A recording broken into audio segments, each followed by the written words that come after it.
Okay, I got some things to say, and this is probably going to be kind of long, so this may be a minute. Um, it's in relation to a video that I shared about from what was he? A biblical scholar talking about Yahweh and the way things were set up from the beginning. And this will kind of give us a little bit of a glimpse into current history, current, events, past events, and future events. And this is kind of a biblical slash social commentary, I guess you would say. And, mostly when I sit and I do things, it's geared toward men, but this here I think is something that's geared toward everybody. So it's not strictly a man thing when it comes to this, because this is something about the way things work. And this is something I've known in the past, but I never really spoke on it from this particular standpoint. But for those that are Bible believers and Christians or any kind of way that you believe in the scriptures themselves, if you go back to the beginning of the scriptures, what you will see is that initially the main creator of everything was the god El or Elyon. The god El was the one that was over everything. That's why in the beginning you see the word Elohim. El was the head creator over everything and everybody. Yahweh, which was originally a Canaanite deity, but I won't go into that right now. But Yahweh was not the head creator. So what you actually had was El from the beginning. This is all documented throughout the scriptures. It's not, and I know people are saying, well, I thought El and Yahweh were the same thing. That merger came later, where people took the two, conflated them into one. But that was never what it was from the beginning.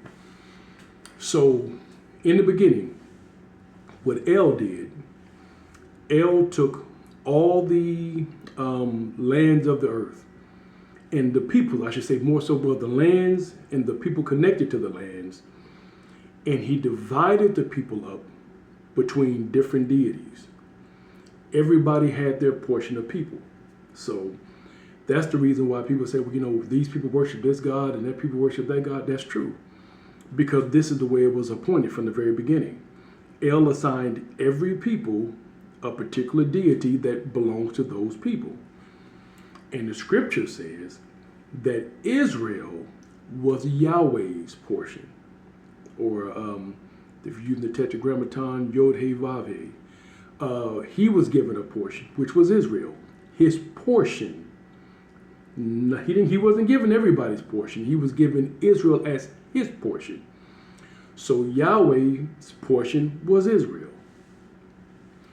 So, and this continued on and on and on. And until it got to a point, from when you read the scriptures, you'll see that there seems to be and I believe the guy, he did a really good job of breaking it down, which I think the lady whose video he stitched did a good job too of what she had to say.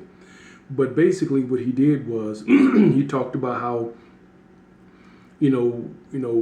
different ones, there were times when when Yahweh defeated other deities, and there were other deities and their people, and there were times other deities defeated him, and everybody had the same story of how it came about. But when it was when you had Israel lost to a particular people, they said because they were disobedient to Yahweh. When other people lost to Yahweh, they would say because they were disobedient to their deity. So this is something that has always been. Moloch, Chemosh, these deities have always been in place. But these were two different deities. These were two different people groups. So when people look at people and say how these are pagans and heathen, you don't even know how you arrived at that conclusion. But today we're going to help you show you how you got at the point. Because just in case for those of you that don't know, there's a reason why there are no demons in the Hebrew Bible. There is no place in the Hebrew Bible, in the Hebrew grammar, you will find the word demon. Because demon, the word demon came from the word demos, which is a Greek word. And basically the word demon began to be attached to these deities that were not considered demons at the time, when they were, at the time when they were dispersed to different people groups. It wasn't a problem. And if you go back and read the scriptures, because a lot of time people only looking at what they call the New Testament, and not looking at the Hebrew Bible in context. People just kind of read through it and just run along. They don't take the time to actually pay attention to what's actually on the page. What you will see is every land and every deity of that land was respected. They had their borders, and the Israelite and Yahweh had their borders. We don't bother you, you don't bother us. We come in your land, we respect you and your deity. You come to our land, you respect us and our deity. That is the way it has always been. This is not new. This is not a matter of interpretation. These are just the plain facts that are written right there in your scriptures. Now, with that being said, what appears to have happened was that when you read, it appears that the other deities were not doing the job they should have been doing of taking care of their own people. Taking care of the poor, the widow. They weren't doing a job of making sure the least among them were cared for. And from what can be read in the scriptures, because I know some of you have probably read, and I know maybe not have, because most people don't study. They just read and have read at that. But if you read the scripture that talks about how El sat at the council of the gods. So these gods, Yahweh was one of those gods, and you had many other gods that were there. And he sat at the head of the council. That's why it was a council. And when he dispersed everything, and so you have to understand, El was the head, and everybody else were gods that were under El. And they basically controlled or dealt with things around in their various jurisdictions. Well, it appears that many of them weren't doing what they were supposed to be doing. And when you read in the scriptures, where David even talks about, I believe it at one point, I'm trying to remember, can't remember the exact scripture, but I'm better at quoting than I am at book, chapter, and verse. That's never been my thing, but actually what it says, I do remember. But basically, Yahweh tells them that they shall die like mortal men, like mere men, just because of the fact they didn't take care of their people. And he decided he was going to take over their territories. So this is not something that just happens in the heavenly, so to speak. Things that happen in the spiritual realm have real world consequences. So at this point is when you start to see Yahweh looking to march and dominate other areas. Hence, how we have Christianity now. Christianity was never a thing. But as Yahweh dominated because you have to notice something here. Christianity, even though it's its own religion, is not like Judaism, but it's a Yahweh-centered religion. Everything is centered on Yahweh. So Christianity is also part of the march of Yahweh to take over different lands and peoples, which started in Europe. And then as you see, it spread. So he's been dominant. It's been, you have physical battles that have taken place. You can remember you had the Crusaders that were going around in the beginning of Christianity, dominating people by force, which has always been the case. Whenever a deity of one people decided he wanted to take on another land or another people, usually violence was somewhere, connected to that. Remember, you got to go back to early Christianity. I know some people want to separate. Well, they weren't Christians. They absolutely were Christians. The Crusaders were Christians. They were doing the work of Yahweh. They were marching through different lands and taken over by force. This was part of Yahweh's march. Now, some things were done by force. Other things were done by influence. Because the way you get rid of a deity, you can march into a land, but if the people still hold sway or hold hold that deity in high regard, that deity still has power, because as long as you're giving homage, as long as you're giving praise or worship to a deity, the deity still has strength. The deity is not gone yet. The deity has not lost power. But once that deity becomes a distant memory, once it gets to a point where that deity is no longer on your mind, you no longer value that deity, you no longer look at it, after a while it disappears because there's nothing to keep it alive. It's kind of the same when you have people that have gone on and passed on to the next life. When people, as long as people remember that person, they're alive. As long as you're talking about them, as long as they're on somebody's lips, as long as somebody's remembering them and honoring them, they still have life. But once they have been forgotten, once they have been, then once their memory dies, they leave with their memory. The memory of them is what keeps them alive. Some of you see some of the things going on in current events, and people really don't understand why, because you have to understand something. The average person really doesn't understand spirituality. Think they do, but they really don't. And so they don't understand when they see people so wanting a name so bad, wanting to have their name attached to certain things, wanting to have their name, wanting to be remembered, wanting to have their name everywhere so they cannot be forgotten. That's not by accident, because those that understand know that the way you live on is to keep being in remembrance. When you're no longer remembered, you no longer exist. But that's neither here nor there. But moving on. So we see the march of Yahweh to different lands. Some of it, and the way he would erase, way other would get erased, the other deities, is because you would have somebody that would come in and they would, teach, preach, whatever Yahweh, to basically erase the former deity from those people. After a few years, that deity is like, who? The deity is not even remembered anymore. Deity no longer exists.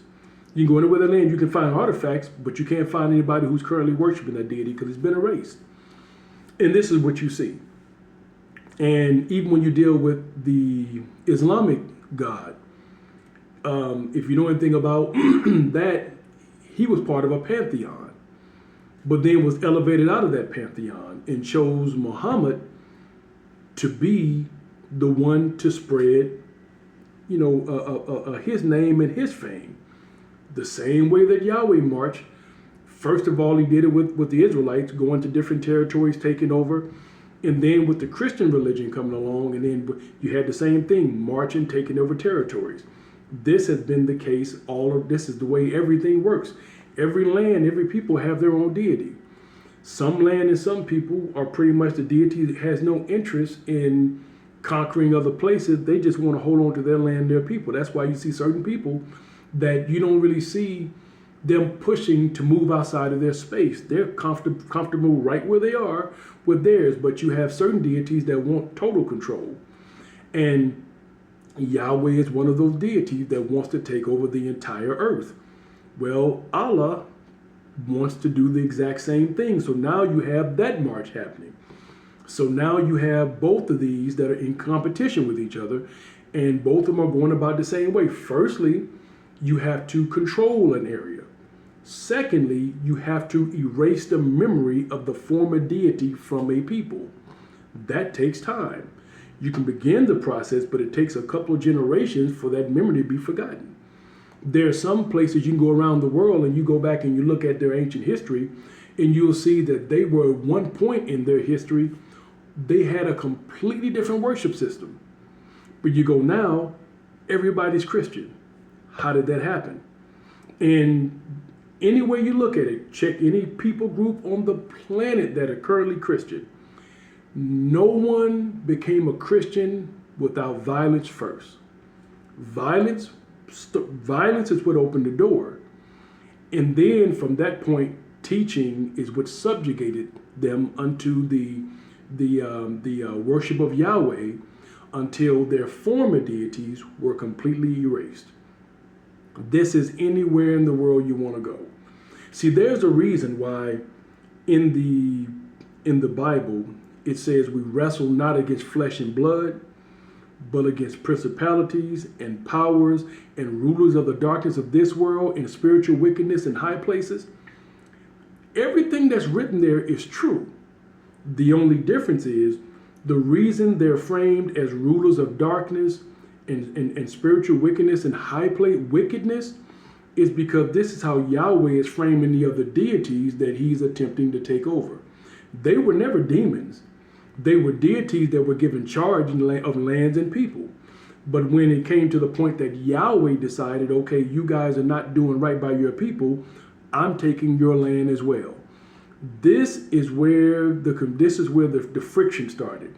This is the reason why we have all these wars and world wars, and even if you know about Jesus saying there should be wars and rumors of war, there's a reason for that, because the gods are on the march, and nobody's allowing. You have some trying to take over, and others saying not my land. That's where you ended up with the conflict. If you don't understand the spiritual, you'll never understand the natural. This is exactly what's taking place. It's right there in the Bible, and history validates it. You can see it all around us. It's the same thing that's always been. And so if you look at the reason why Yahweh and El, this was something that, because in case those of you who really don't know your scriptures real well, monotheism hasn't always been practiced. Matter of fact, monotheism did not start with the Hebrews or the Hebrew Bible. The reason why you know monotheism was not a thing was because of the fact that if you read the scriptures up to a certain point, monotheism is nowhere to be found. But as the years went by, much, much later, you see where, because monotheism became, we only need one God that represents all, that's when you see El and Yahweh being conflated as being one and the same. A quick read shows you that's not the case, but it's being conflated later date to consolidate that El and Yahweh are the same.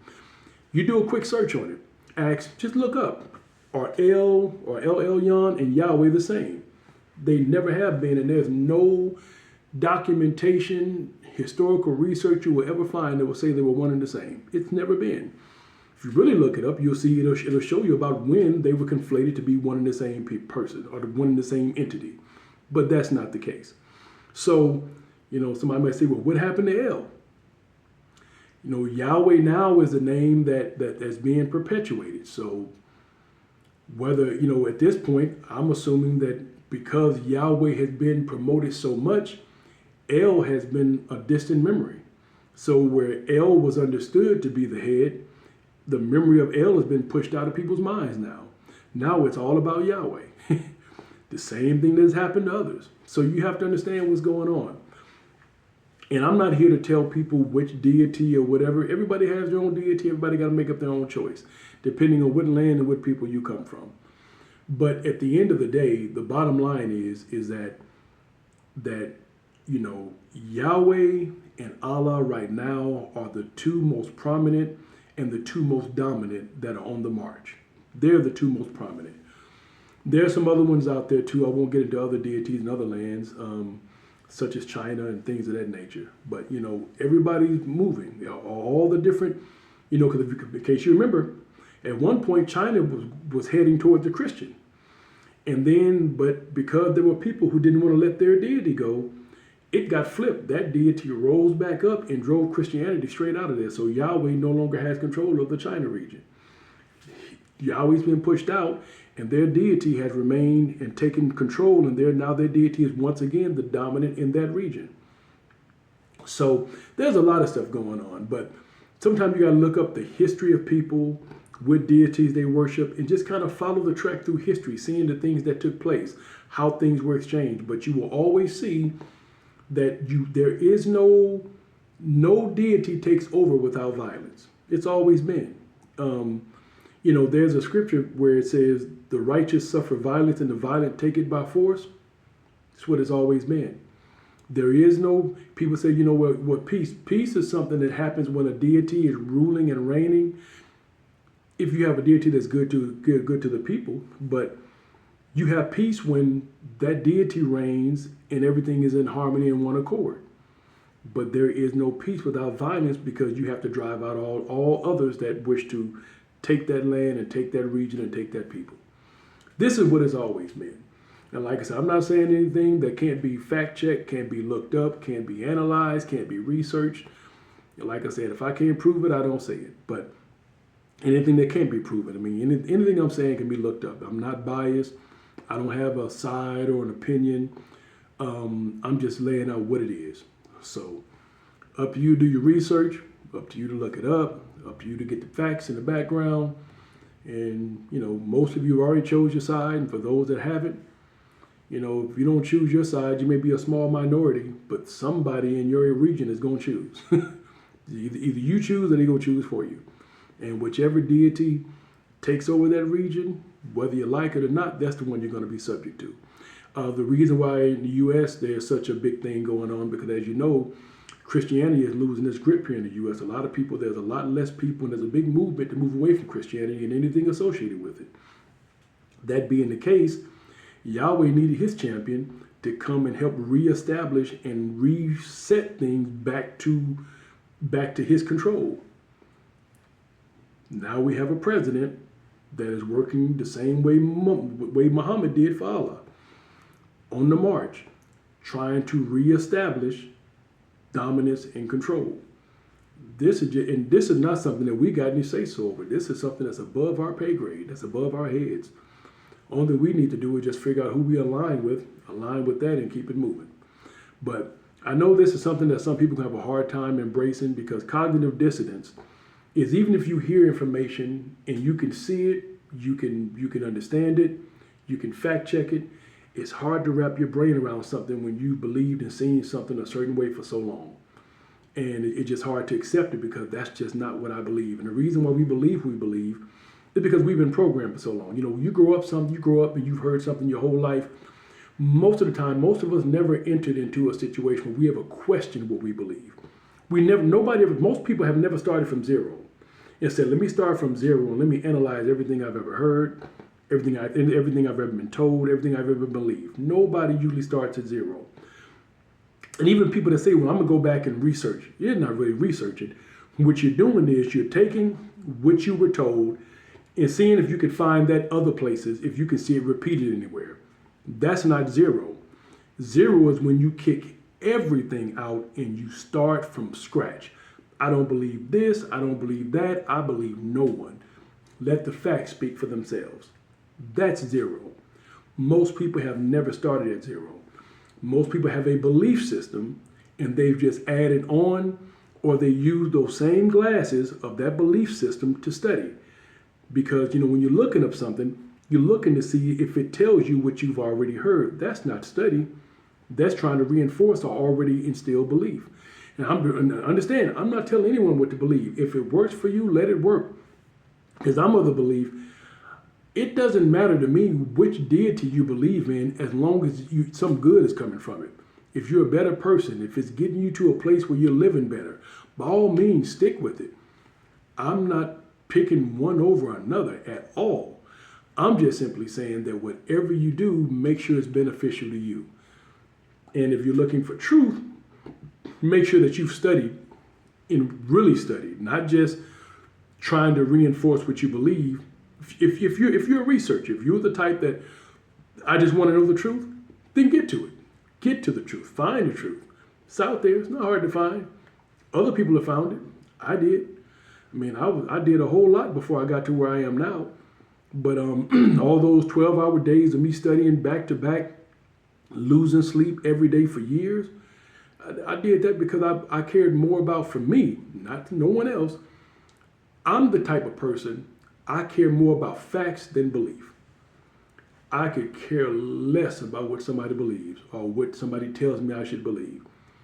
I only have one question: can you prove it? Either you can prove it or you can't. And that's all I care about personally. So either it's something that's provable or it's not. That's where I live. So I'm not in a position to tell anyone what they should or shouldn't believe, because I don't live off of belief. I live off of what can be proven. So do what works for you. Work. As long as it's doing good for you, by all means, continue. But I just want to just lay some things out so that we can kind of understand what's happening. It's the same thing that's happened from the beginning. Nothing has changed. Solomon himself said there's nothing new under the sun. Everything goes in cycle. Everything is cyclical. Everything repeats. We can see fashions repeat. We can see words repeat. We can see styles repeat. We can see types of people repeat. Everything is on repeat. Nothing changes. There's a reason why we've had different. One time we'll have this empire. Go back and study the world empires. We have this empire, be on the march. There's a deity attached to it. Then this empire will overtake that empire. Guess what? This empire is connected to a different deity. Then another empire rises, and it's on the march, and it's a different deity. And then this deity overtakes that deity. It's always been the same thing. And now we're in the area where we got several empires marching at the same time. Welcome to this new world. Well, not new world. New times, old world. But we're here. This is where we are. Just trying to bring a little education, a little enlightenment. Do with this what you will. But this is what I have to contribute, so I guess that's it. You work with it. That's all I got.